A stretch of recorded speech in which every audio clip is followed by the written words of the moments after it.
Rabbi, let's go. Let's learn a little bit about Tefillen. Geschmack. Okay, so how many mitzvahs are Tefillen? Shalyad, Sharosh. So according to the Ramban, it's one mitzvah. According to the Rambam, it's two mitzvahs. And there might be some connection to how many brachos there is, but we'll leave that for now. Okay, so let's start off from the beginning, from the get-go. Where do you get Tefillen from?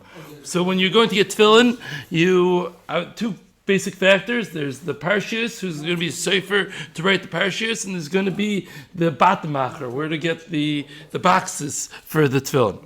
So what are the qualities that you're looking for in a good sefer? So you want three qualities. The first quality is that they know the halachas. Number two is that they are yiras shamayim. And number three is they have a nice handwriting. So number one, knowing the halachas, that is a absolute prerequisite, because they could have the biggest yiras shamayim and they could have the best handwriting in the world, but if they don't know the halachas, you can probably end up with pasul tefillin. So, but I think generally, there are some horror stories out there, but generally the Sofrim know the halachas. I think that is generally the case. I did once hear a horror story of a Sofer who he would leave all the Shem Hashems to the end, so he could go to the mikvah, and then afterwards write all the Shem Hashems, which means that the tefillin weren't written in order, and therefore all his tefillin that he ever wrote were pasul. And there are horror stories, but I think the high majority of the time, the Seifrim know the halachas, so I don't think that's usually a big issue. Number two is yiras shamayim. We'll explain, so why is yiras shamayim important? A lot of people think that the reason why being a yiras shamayim is important is because they're going to infuse Kedusha onto the letters of the Tefillin, which, don't get me wrong, there might be something to that might be a nice thing, but that's not the main reason why, that's not the main advantage of having yiras shamayim. What's the main advantage of a yiras shamayim? When it comes to writing Tefillin and mezuzahs, there's a halacha that it has to be kesidron, it has to be written in order. Therefore, let's just give, for example, you wrote the word Shema Yisrael, Shema Kina, Shema Echad. You wrote Echad, Aleph Ches Dalet, right? Let's say that Ches looks more like a Saf as opposed to a Ches. So after you write the ches and it looks like a saf, you could scratch off a little bit and turn that saf into a ches, and then it's kosher, no problem. Once you wrote the daled, you can't just scratch off the saf and turn it into a ches, because now it's out of order. You wrote the daled before the ches, so you would have to erase the daled and then rewrite and then fix up, turn that what looks like a saf into a ches. Now that's fine if you just wrote a daled. But if you already finished the parsha and you already spent half a week doing the rest of it, especially in the shalyad, you spent hours and hours working on the rest. So if somebody's not a yiras shamayim, they might just scratch off that stuff and make it a ches, and now all of a sudden you have kosher tefillin and nobody knows are really pasul. And why is it good to have a big yiras shamayim? Because if it's kosher but not so whatever. So, or if it's kosher according to some shitas, maybe according to some shitas, that would have a din of a ches. So there you'll say, it really is kosher according to some shitas, so I'll just rub it out and turn it into a ches. And then you'll have tefillin, which is kosher according to some shitas. So it's very good to have a big yiras shamayim in order that you won't have any games played, and it'll be kosher completely, and if something like that would happen, they'll let you know about it. And once again, that's a big deal. After you spend hours and hours and you just need one little scratch. Yeah? How do you measure yiras shamayim? So, I don't know. Beard. How big a beard? Beard or piss? Yeah, I don't know. Try to look. It's very difficult to know. You have to. Because you say God level, but at the same time you say. Yeah, on a practical level, I agree. It's difficult to know, but sometimes you do know. Lend him some money, see if you get it back. Lend him some money and see if you get it back. It's a yiras shamayim. Yeah. I mean, l'chayr, it's helpful. That's the big zach. Yeah, l'chayr. Okay, third criteria is a nice handwriting. So there's always a question that's asked, what's more important? Is it more important to have a sefer who's a big yiras shamayim, or is it more important to have a sefer who has a beautiful handwriting? So I think yiras shamayim. I think when it comes to tefillin and mezuzahs, once again, we're talking about both of the examples they do are yiras shamayim. I'm not talking about some Joe Shmo. I'm talking about they both are yiras shamayim. There's just one is a gross yiras shamayim and one is a beautiful handwriting. So I would say like this: when it comes to tefillin and mezuzahs, you want to go for the gross yiras shamayim because that needs to be written in order. When it comes to a Sefer Torah, the argument can be made, a regular Yerushalayim with the beautiful handwriting, maybe that's an advantage because it will be a beautiful ksav. And it's not as big of a worry because, you'll check the Sefer Torah, it's all good. If you made a mistake, it could get fixed. And therefore, the same level requirement of Yerushalayim, l'chara, isn't there. And therefore, one could argue for the Sefer Torah, you might be better off with the one who has the more beautiful ksav, especially because you're reading it every week, as opposed to the Tefillen, which is, it's very nice to have beautiful ksav, it's an advantage, but at the end of the day, nobody's actually reading it. So, what's the reason for a good ksav? So there's something beautiful about it. It is it's being mahider mitzvah. It's a hider mitzvah, zekeli maveyo, to have a beautiful. So if you can't see it, then maybe there's no Indian of zekeli maveyo. I'm saying l'chayr there is, but it's maybe not as great. Okay. Next. Now we're going to go for the bottom, yeah? So when looking for somebody who makes the bottom, a bottom macher, we are looking for 4 qualities in a bottom macher. Quality number 1 is the bottom macher needs to know the halachas. I assume that most people that are in the business of bottom maching, is that how you say it? I assume they generally know the halachas. I don't know if I'm correct on that, but that's what I assume. Number 2 is you want somebody that is handy, somebody that's good with his hands. If you're a big Yerushalayim and you know all the halachas, but when you try to make a square, you end up with a circle, so you're not going to be a good bottom macher. Bottom macher needs to be somebody who's good with their hands. And I assume most people that go in this business are good with their hands. Number 3, this is going to be the real difference maker between where you get the bottom, is which chumras they are taking on and which chumras they are not taking on. Most of the chumras, when it comes to bottom maching, has to do with things that are avodas yad. There's a machlokes pretty much every step along the way. What you're allowed to use a machine and what you have to do by hand. And even within each step of the way, there's different. For example, let's say you have a machine that's going cutting something, plugged into electric cutting or shaping, and the bottom macher holds the bottom in his hands to the electric machine. Is that considered avodas yad, or is that considered avodas machine, when it's a combination of machine and yad? So there's all different chumras and machlokesim as to what's considered avodas yad and what's machine and which step along the way. And therefore, that's going to be a big difference between different places where you get the bottom made. The really machmer dikka bottom machers, there's no electric going on there at all. Whenever they need anything done, they have pedals, some mechanism where they pedal with their feet, which causes something to push together, or some handheld hydraulic something, and no electricity involved at all, and everything is mamish avodas yad. So they have some cool mechanisms that they put together, and that's going to be a big difference maker. Number 4 is the Yerushalayim. You want your bachamacher to be your Yerushalayim. You want to make sure he really did all the things that he claims he's doing. And there's some bad stories out there. I'll tell you one thing which apparently is a common issue, like this.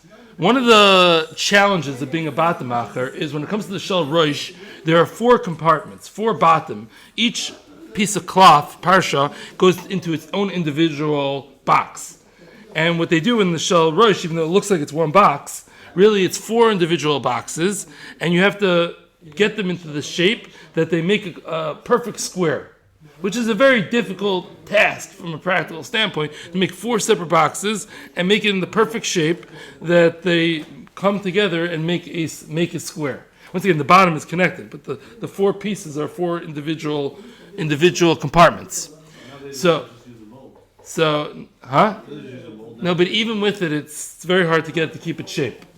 So there were many cases of people found that what they bought was one box, and there were just scratches on the top and the side to make it look like different compartments, and there was just 4 things of parshias, put into this one box, and it was really one box, which is puzzle. So apparently there's been many cases that people getting their tefillin checked, and that's what they found. Secondly, which this one's more common of an issue, is that to keep the boxes together, so there are some people that use glue to keep it together. Then the Mishnah holds that you are not allowed to use glue to keep the different compartments together. Happens to be there are mekilim that allow this. There are shitas that do allow it. It's not like it's pasul l'kuli alma, such tefillin. But who would want to get their tefillin that the Mishnah is not down with? So therefore, there's all the different ways that the people don't try it at home. But some of the tefillin checkers, they'll take like a string, like floss or something like that, and stick it in between the bottom to see if it actually goes down. Because if it doesn't actually go down, it's getting stuck on something. What's going on? What is it getting stuck on? To check if it's really 4 completely separate compartments, or whether they're actually glued together, or even worse, if it's actually one compartment. So there's multiple differences between getting your bottom in different places, and therefore You get holes in between. Holes on the bottom you're talking about. between.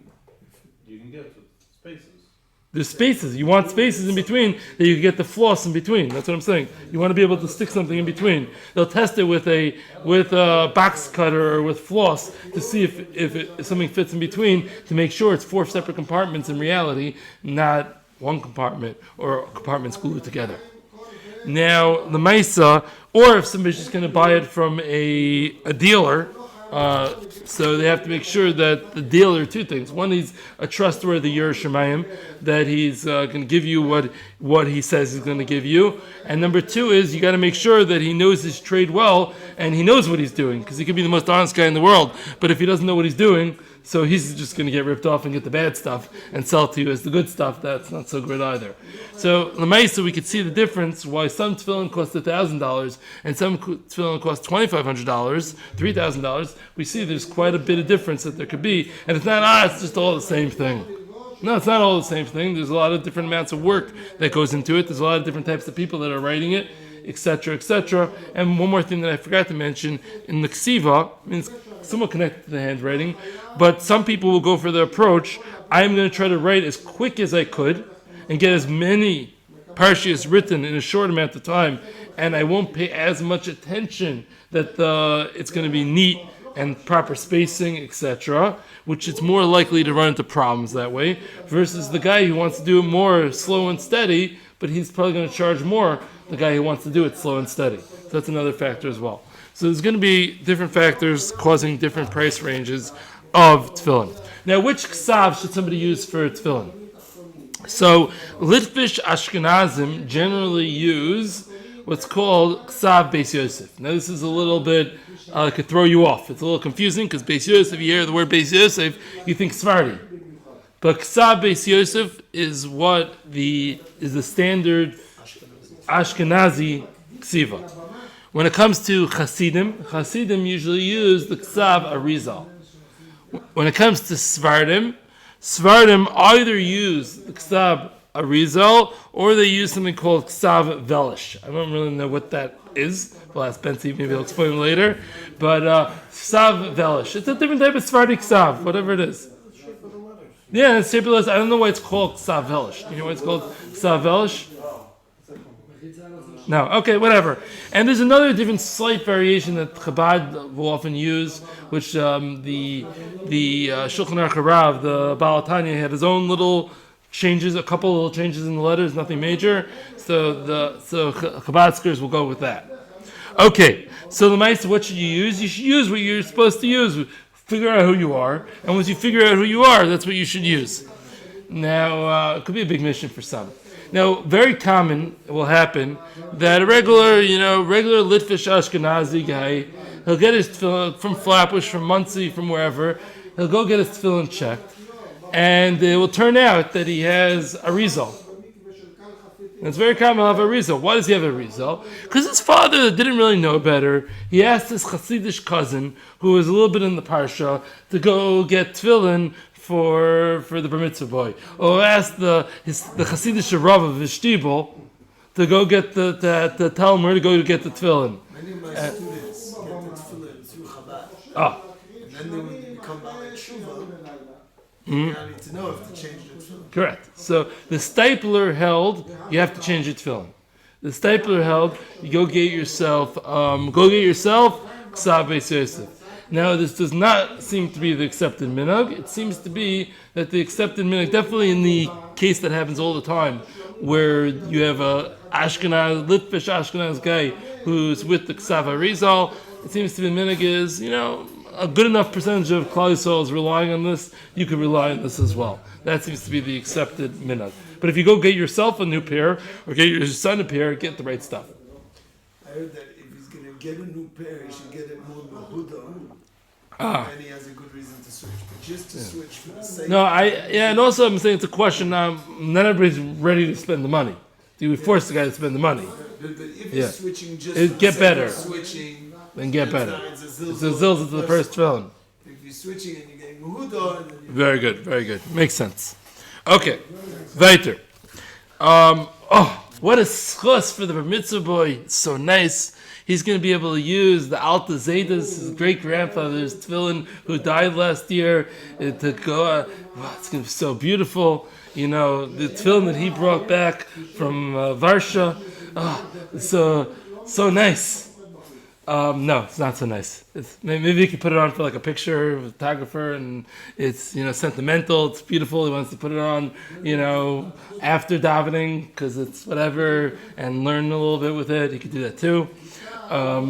It's usually not the best idea to use the great-grandfather's tefillin. I know a lot of people do this, but it's probably not the best idea. Now, if the great-grandfather got a new pair of tefillin 10 or 15 years earlier, then it's beautiful, mamish beautiful.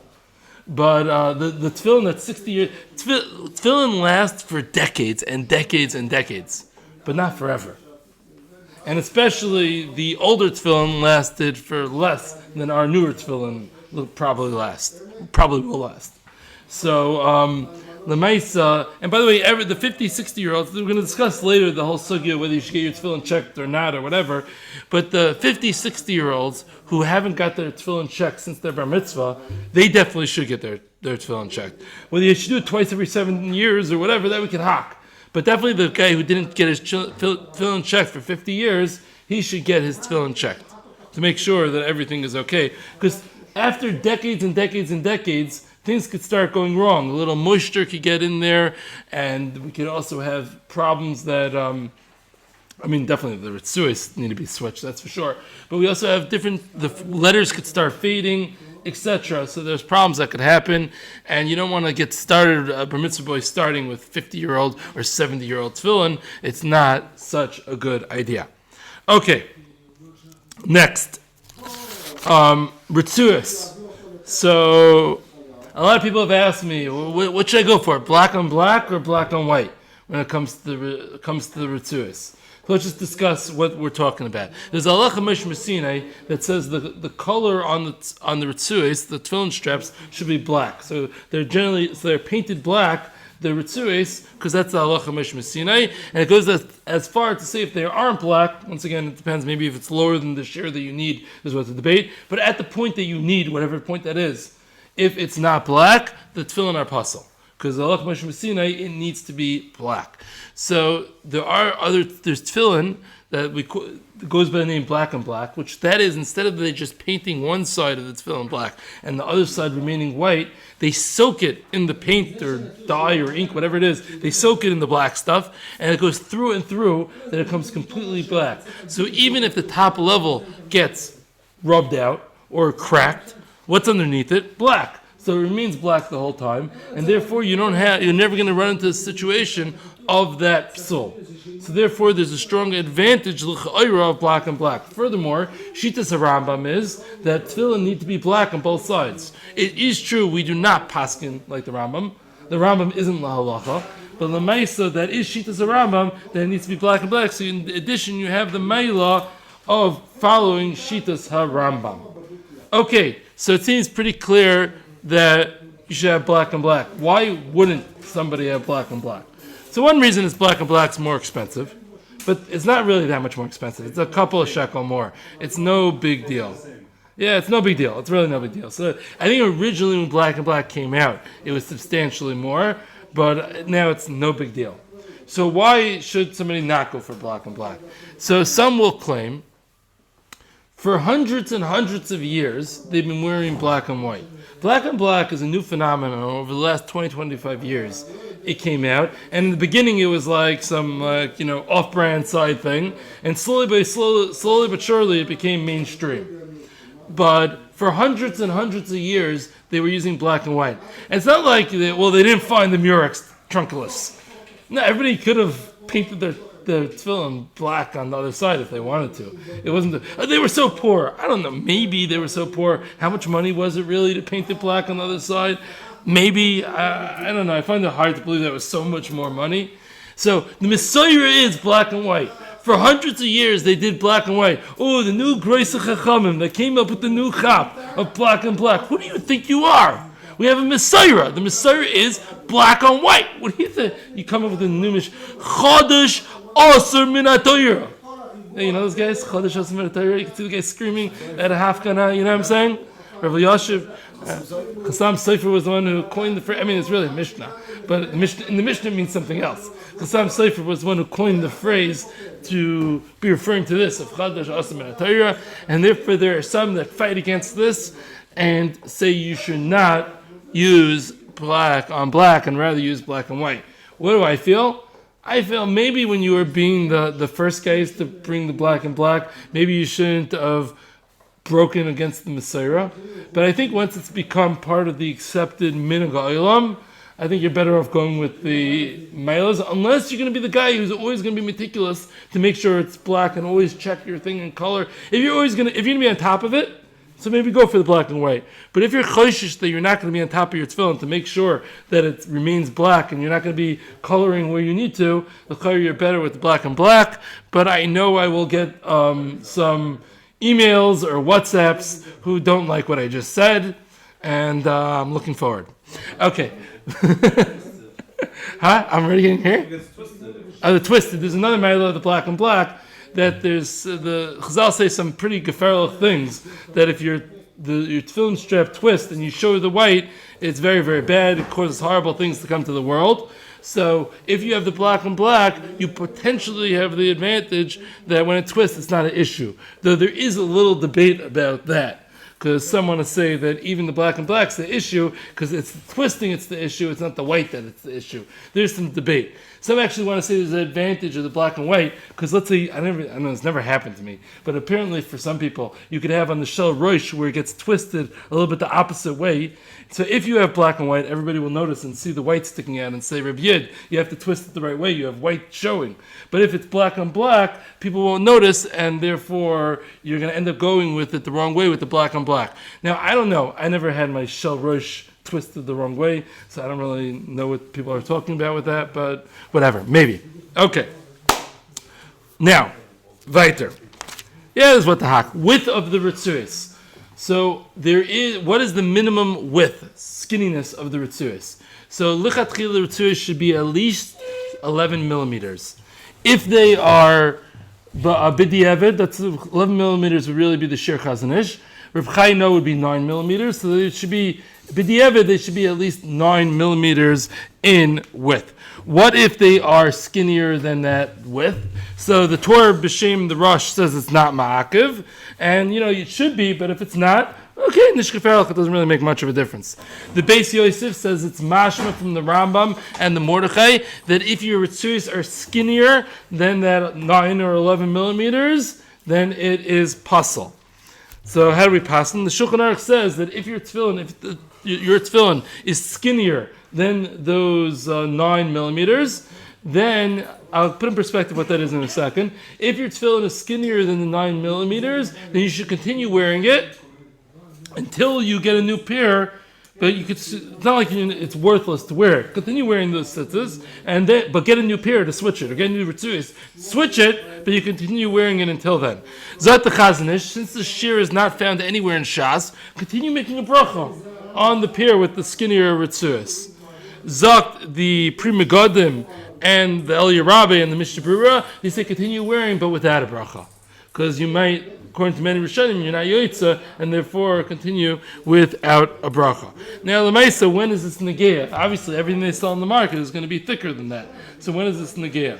So what negeah is, your tefillin eventually stretch out.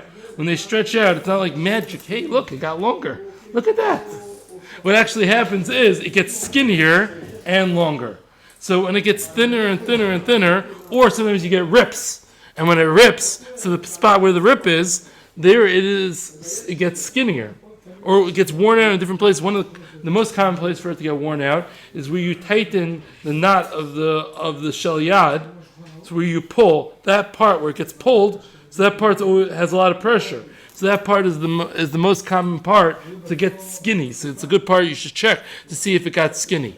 Just to get an idea of what is that 9 or 11 millimeters. Because if you didn't bring your pocket tape measure that day, what is that? So, nuts and cats, are you listening? So, what is that? So, there's the standard size that they come is 15 millimeters. That's the standard size they come. You could also get it in 13 millimeters, and you could also get it in 18 millimeters, the thickness of the straps. But standard is 15. So, it's better to get 15 than 13, because 13 is going to get to the skinnier size quicker than the 15 millimeters. Now, if you have a mitzvah boy who's 4'2" with, with an arm that's like yay big or so you might need, you know which one I'm talking. You know which ones, yeah. So if you get one of those, you might need to get the 13 millimeter straps for him because the 15 might not work. There might not be space. But in general, normal situations, you're better off going for the 15 millimeter straps. There's more room for it to, get skinnier.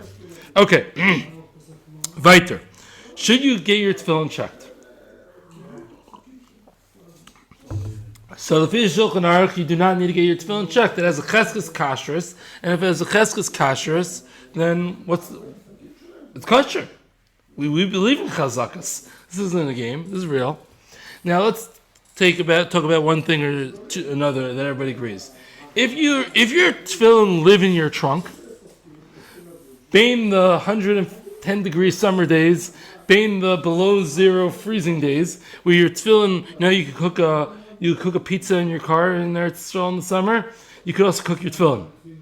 So if you keep your tefillin in the car, like I'm not saying maybe once off is okay, I don't know. But if that's where you keep it, so that tefillin you got to check. Because who knows what happens when you cook a pair of tefillin in the car. You might lose a chazaka. Or when you keep it in, when you go in Wisconsin and you keep your tefillin in the car when, with the snow on top and the ice and and it's freezing and the letters could crack, you might also lose your cheskes kashrus. So, or if it falls into a bucket of water, or if, let's say if you're a very sweaty guy and you're always sweating in them, and there's a moshkin, if you always take a shower every morning and you put on, or you go to the mikvah, and you put the tefillin on your wet head every single morning, so then you probably lose your cheskes kashrus because you're mistreating your tefillin, and who knows what could happen.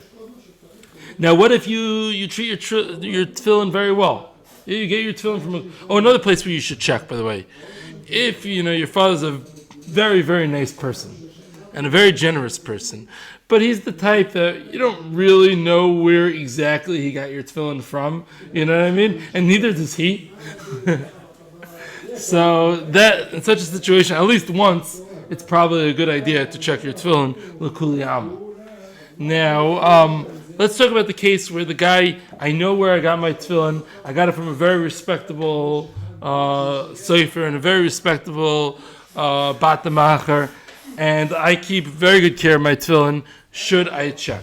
So over here, there seems to be a machlokes between the sofer and batamachers. Some say it's perfect. If it went in good, you checked it beforehand. It went in good. And you kept it well. There's a chazaka that's going to stay well. There's no reason that anything should change. And therefore, there's no reason to check. Why would you check? It stays good. In fact, when you check, you start messing up the bottom. When you start unrolling and rewrapping the parshas, you start messing up the parshas. Keep it as is. Don't try to fix that which isn't broken. And therefore, don't check. Where others say, those guys that say don't check, those guys who say don't check, that's because those guys don't know how to check. If you send it to a place that they know how to check, what's the big deal? You open it, and it's fine. And you check it, you unwrap it, no problem. You rewrap it, it's fine. And do you know some of the things that we found in tefillin that we checked? Chas v'shalom, we didn't check those tefillin. So therefore, they say you should definitely check your tefillin. Now, who's right on this argument? It's hard for me to exactly say because I'm not in the game to know who's actually right. But I will say one thing. Maybe you shouldn't check twice every 7 years or whatever, but you should check at some point. Meaning if it's once every 15 years, once every 20 years, don't go until you're 60 without checking. Check at some point. And also, important point, when you check, find out, was everything perfect or were there some issues? Let me explain. Like a common thing is where you have, like out of your, 2,000 letters that are in your tefillin, you might have 3 letters that started to fade. If a letter completely fades, then it apostles the parsha, right? And you have to just redo that parsha. But if it slightly fades, but you could still see the letter, then you could take some ink, put it on top, and fix it. How long will it take the sefer to fix 3 letters? 1 minute, right? Now, you should ask the sefer. If he said, there were 3 letters that were starting to fade, I fixed it, no big deal, then you know that tefillin you got to check 5 years later. Because there's already letters that are starting to fade in it, you got to be on top of it. But if you had it for 20 years and he said perfect, now 1 letter was even slightly faded, then there's relatively less reason to check again. But I can't really be machriya this so clearly. Okay. Fine. Where exactly should one put his tefillin? Where's the proper placing? So tefillin shel yad. Tefillin shel yad. Should I take my jacket over? Yeah, All right. I gotta go. Please. You're working all day for this little Well, this is why I work out. I don't work out, but I wish I did. Okay. So tefillin shel yad. Huh? So I should have put I would love to put it on at night for this purpose. So tefillin, there's a halfway point between where the biceps, where the elbow and the shoulder. So this is around here is the halfway point of where to put it. Now, according to the Shulchan Aruch and the Ramah, it should be on the lower side, the lower half of the bicep, but not all the way down the bicep. It has to go from where the bicep starts on the angle up. So most people, there's around 2 fingers from the elbow to where the bicep starts going up. So your tefillin should not get within 2 fingers of the elbow. And it starts from over here, and it goes up the bicep. Now, the best is, as the Shulchan Aruch and Ramah say, that it should be on the lower half of the bicep. The Gra says it could be on the entire bicep. So if the tefillin are too big, or the biceps too small, however you want to look at it, then don't let it go in the 2 fingers close to the elbow, because that's the bigger problem, and let it override onto the main, past the midway point of the bicep over here, because at least, if most of it's on the lower part and some of it's on the upper part, it's beseder. It's not the best, but it's beseder. But if it goes within the 2 fingers of the elbow, meaning where it starts to go up, then it's a puzzle placement. So and also one more thing, it should be tilting a little bit in order that when your arm is down, it will face to your heart. So that's with the shel yad. What about the shel rosh? Where to put the shel rosh? So the shel. Oh, by the way, once I'm talking about the shel yad, not really my shiur, but just to mention it, the yud on the shel yad should be touching the bais. Sometimes it ends up like going off a little bit. You could usually with your finger just like push it back in. It's usually you could get it in. I don't know how long it will last, depending on whatever. But sometimes it's no longer touching the bias. You should make it touch the bias. Yeah, most of them do. But even sometimes when it's tied with the gid, it could go off a little bit. Move them, not when you're 13, but after 10 years of vibration and whatever, it could move a little bit. Yeah. So next. What about the shel rosh? Where does the shel rosh go? So, as many know, the shel rosh, the bottom of the shel rosh should not extend beyond one's hairline. Now, some of us, our hairlines aren't so obvious anymore. Yes. So for those that hairlines aren't so obvious, we're going to have to rely on their nemanas as to where their hairlines once were. And this is very important because if your tefillin go beyond your hairline, then it's in the wrong place. The Pri Megadim says it's as if your tefillin are in your pocket. Fine. So, and a lot of times you'll go to places and there's like old men who have their tefillin down to here.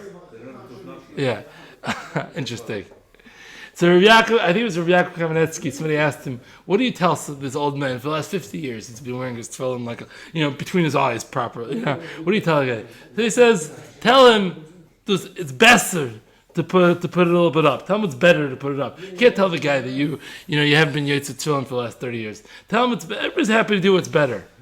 Now, by the way, if you've never adjusted your tefillin, there's a problem there, probably. Because, as you said, things tend to stretch. Little by little, they tend to stretch. Unless your head is grown, then it's stretching a little by little. You probably every once in, I don't know how many years, are going to need to tighten it. Or when you get that zero haircut. Yeah? Fine. Yes. So that's one thing. Where does the top point? The top point is where the soft spot of the baby's head. The problem is I don't have a baby's head. I only have my head. But it's where the soft spot of the baby's head. I think you could feel something over here. It's generally where the ears, the top of the ears, you go straight up. So there's enough space there to put it. It's usually not a problem. It's much more common for people's tefillin to be hanging too low than to going too high. Going too high is not so common. Hanging too low is much more common. What about the back part of the tefillin? So the top part of the knot, which is the main part of the knot, the top part of the knot should be on the end of the skull. That's the last hard part before the soft spot below it. So now, what if your tefillin is too big? So what if your tefillin is too big? You should tighten it. What if you don't know how to tighten it? Watch a video online how to tighten it. What if you're borrowing somebody else's tefillin and you can't start messing with videos online and you can't start changing his tefillin? It's better for the knot to be lower rather than the tefillin shel rosh to be lower. Because if the tefillin shel rosh is below the spot, you're not yotze. If the knot is too low, you're yotze. It's just not lechatchila. So if you have a choice, better to lower the knot as opposed to lowering the shel rosh. Okay. Shell row shouldn't go past the hairline. You mean the which side of it? The whole thing should be behind The bottom part should not go beyond your hairline. People do this. bottom part? Meaning the lowest part, the front lowest part should not go beyond the hairline. Fine. Fine. Let's fine. Is there an issue of chatzitza with tefillin? Is there an issue of chatzitza with tefillin? How do we look at tefillin? Is it like big day kahuna, that there's an issue? The big day kahuna need to be on the body of the kohen? Or is it like tzitzis?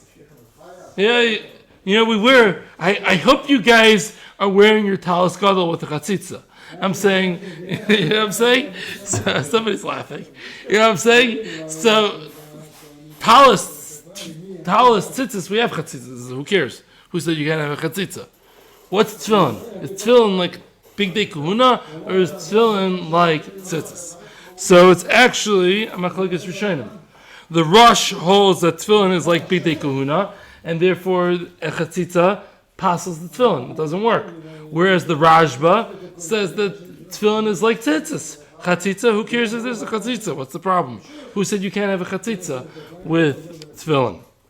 How do we paskin? So Shulchan Aruch paskins be'ikr like the Rosh, that we are worried about chatzitzas when it comes to tefillin.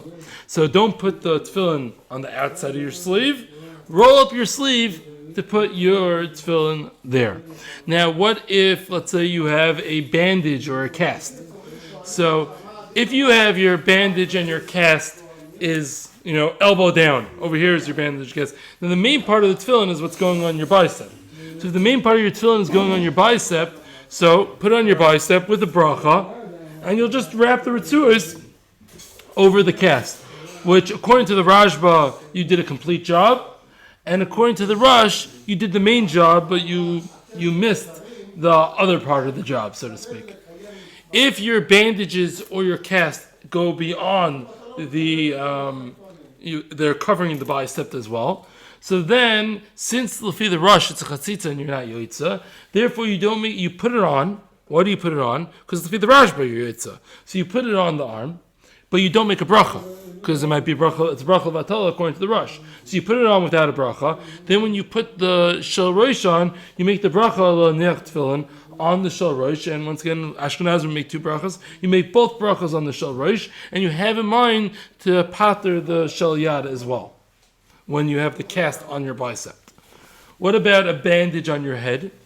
Right? Let's say you have, I don't know, whatever happened, surgery of some sort or whatever it is, you have a bandage on your head. So once again, you're going to put the tefillin over your head, and you will not make a bracha, because since Lefi the Rush, you're not yoitza, therefore you will not make a bracha. What if somebody, you make a bracha on the shel yad? No, on the shel yad you just make the first l'neich tefillin. You will not make a al mitzvah on the shel rosh. Yeah. What if somebody has, let's talk about some fun hair stuff now. Let's get started. Let's say guys, hair implants.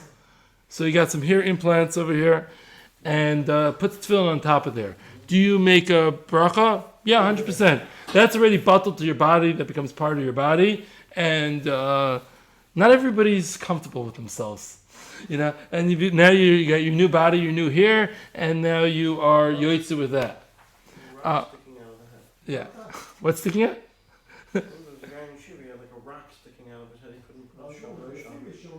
What?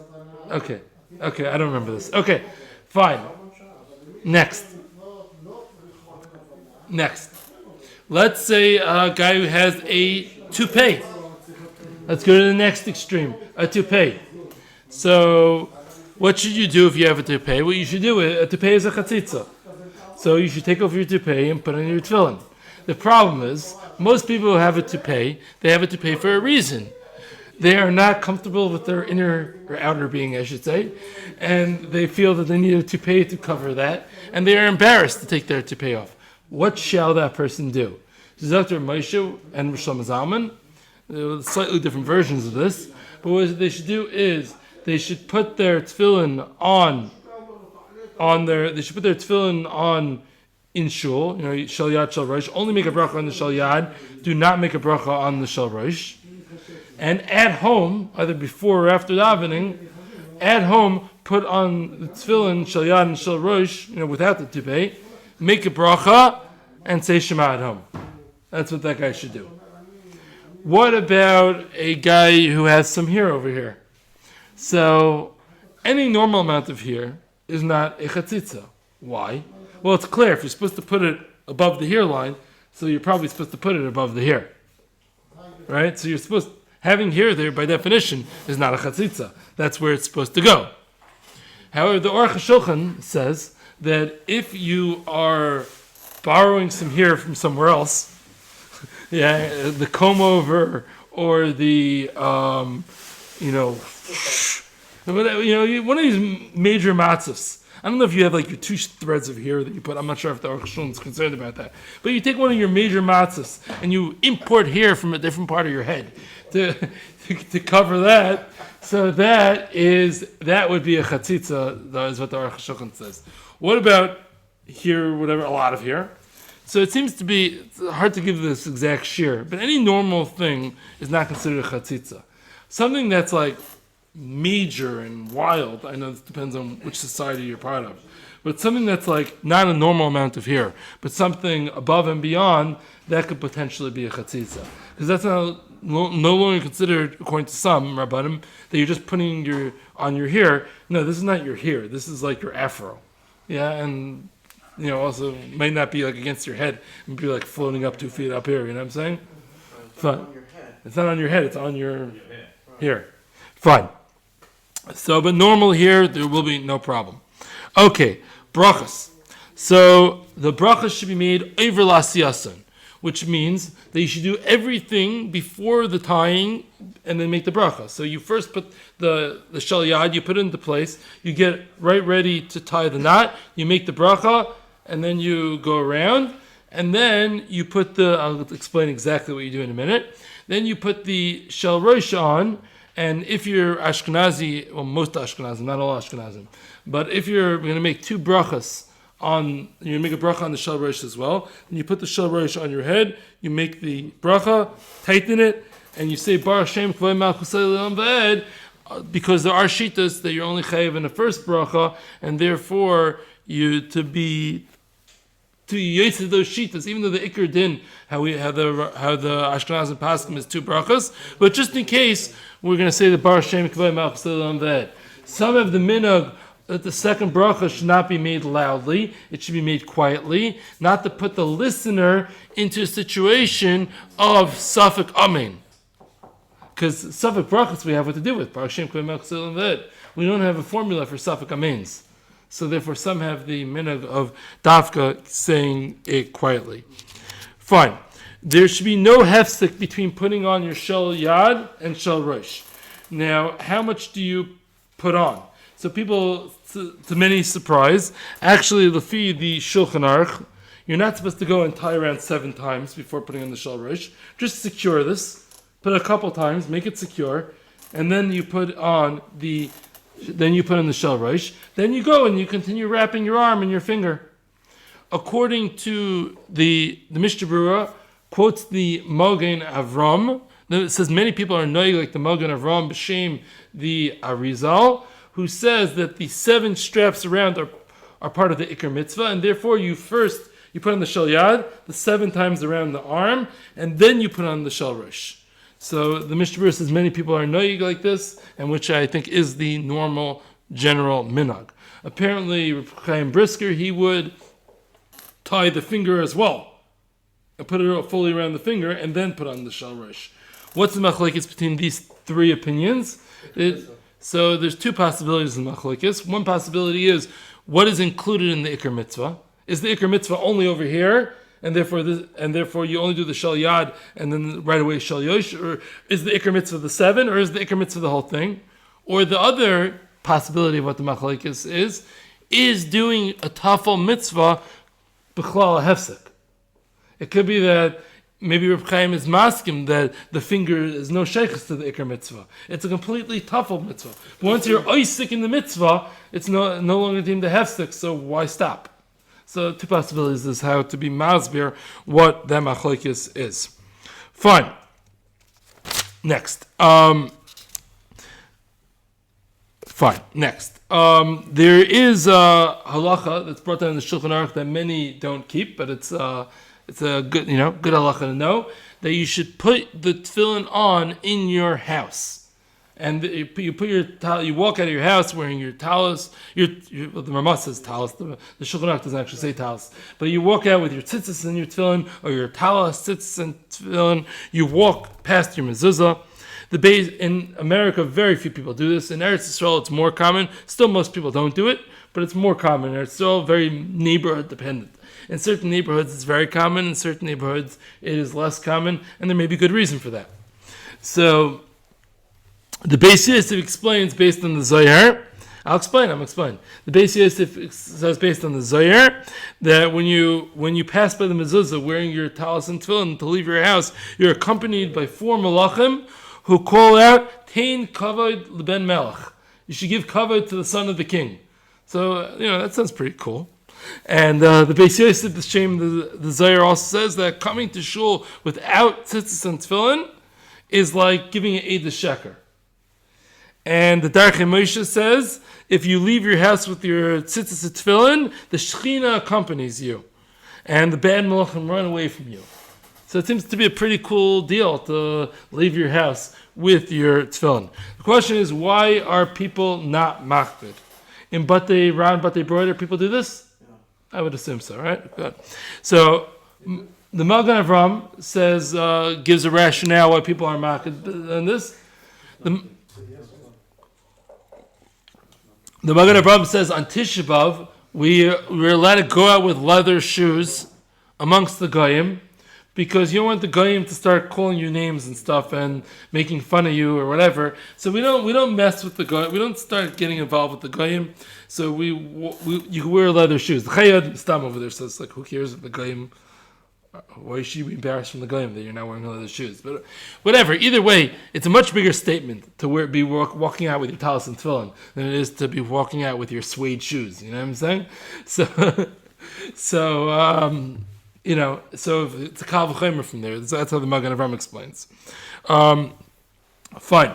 But at least the Magen Avraham says you should at least put it on in the chutz or beis knesses. And you should at least put it on, as the Mishnah is going to say, you should at least put it on in the outer room, not the room that they actually daven. Put it on in the outside room. As in most American shuls, there's the outside room. In Eretz Yisrael shuls, it's less common that there's the outside room. It's more often that you just walk straight into the shul. But, each building, lefi, what you got there. So there's definitely an inyan of putting on in the outside room. It's a good thing. The Eli Rabbi says another thing is you can't put it near, walk through a makkah metunaf. If you're walking through a dirty place, that would be a bizayin for the tefillin, that would be a reason not to wear it. However, the Eli Rabbi says even when walking through a makkah metunaf, it's not a problem, just cover your tefillin. Fine. Next, the Shari Tshuva says you should even leave shul with wearing the tefillin. I don't think that is accepted minhag. Another point, the Mechaber says when you put on tefillin, you should have kavana, that Hashem commanded you to put on these 4 parshias, and you should have in mind Yichud Hashem, you should have in mind Yitzias Mitzrayim, you should have in mind that your arm is opposite your heart, you should have in mind the Shal Rosh is opposite your head. The Bach says that the kavana is only required in 3 mitzvahs, which is sukkah, chatzitza, and tefillin. It's one of the 3 mitzvahs it's an absolute requirement. And the Bach says it's ma'akiv. If you don't have your tefillin, you're not yoytze, is what the Bach says. Whereas the Pri Megadim says you are yoytze without this kavana. The Ma'aseh, the Mishnah, the Berurah Paskins b'diavad. The Ma'aseh, the Mishnah, the Berurah Paskins like the Pri Megadim. The Aruch HaShulchan, he says no, you need the kavana. Putting on tefillin without kavana is like a monkey wearing leather boxes. No shaykhs. And therefore you wouldn't be yoytze. A little bit more. Let's say somebody doesn't have their tefillin, and now they have a choice. Should I daven tefillin b'tzibur without tefillin? Or should I wait and put on tefillin and daven b'yechidus? So the Mishnah Berurah Paskins, like the Magen Avraham, that it's better to have tefillin and daven b'yechidus than daven b'tzibur without tefillin. The best thing is to try to arrange with somebody that right after they finish their Shemoneh Esrei to put on, and hopefully you could start Chazar Shashatz with the Chazan, so therefore you get a possible then Tefillah B'tzibur when you continue Shemoneh Esrei with the Chazan. All right? Let's finish up and skip a little bit around here. Okay, a bathroom. Somebody goes to the bathroom, they need a new bracha. So if somebody goes to the bathroom for Gedolim, they definitely need a new bracha, as the Taz says. The Magen Avraham says you only need a new bracha if the bathroom is far away. L'maisa, the Be'er Halacha says we don't pass on like the Magen Avraham, and therefore any bathroom of Gedolim, you will need a new bracha. What about for Katanim? So the truth is for Katanim, it's not be'etzim that you need to absolutely take your tefillin off. I think some of us remember seeing Shmuel Auerbach going to the urinal with his tefillin on, which was very, very shocking the first time that I saw that. Very shocking. But yes, because you be'etzim are allowed to go to the urinal with your tefillin on. You're not allowed to enter a place. You're not allowed to enter a stool with your tefillin, but you would be allowed to, in theory, go to the urinal. No, don't try this at home. The Aruch HaShulchan actually is very against this as well. But don't try this at home. But l'maisa, since it's allowed, it's a good argument to be said it's not a hefsek in your original bracha, and if it's not a hefsek with your bracha, you wouldn't require a new bracha. So the pashtus is for katanim, you would not require a new bracha. And Rav Vazner says something interesting. Even after gedolim, maybe just make 1 bracha when you put it back on. Don't make 2 brachas. I don't think it's the minhag. I think the minhag is 2 brachas, but I thought it was interesting. One last interesting point. 2 more interesting points. If you put on if you take out your tefillin before your talis, put on your tefillin. You put the talis first before the tefillin because tadar v'shena tadar kodim. You put talis on 7 days, tefillin 6 days a week. So you put talis first, then tefillin. But if you by mistake took out your tefillin first, ein mavir on mitzvahs, you put your tefillin on and then your talis. What if you by mistake took out the shel rosh before the shel yad? Then you do not put on the shel rosh first. You put the shel rosh down and then you put on the shel yad because that's a gzeres akasav that you first put on yad, then rosh. And if by mistake you put in your Rabbeinu Tam and you made a bracha on it, so do you make a new bracha when you take it off and put on your Rashi? A guy started off with his Rabbeinu Tam tefillin. So the Maisa we say that you will take off your Rabbeinu Tam and make a bracha on your Rashi. Something interesting, the Divrei Chaim says it's something that everybody, all the Rabbeinu Tam people end up doing once in their life, and it's a good thing to do once in your life by mistake. To put on first. No, you're not allowed to do it on purpose. But it's good if you once in your life you made your bracha on your Rabbeinu Tam and you put it on for your Iker davening. It's a good thing. Thank you for listening. We should all be zeicha to be mekayim mitzvahs tefillin glat lamahadrin.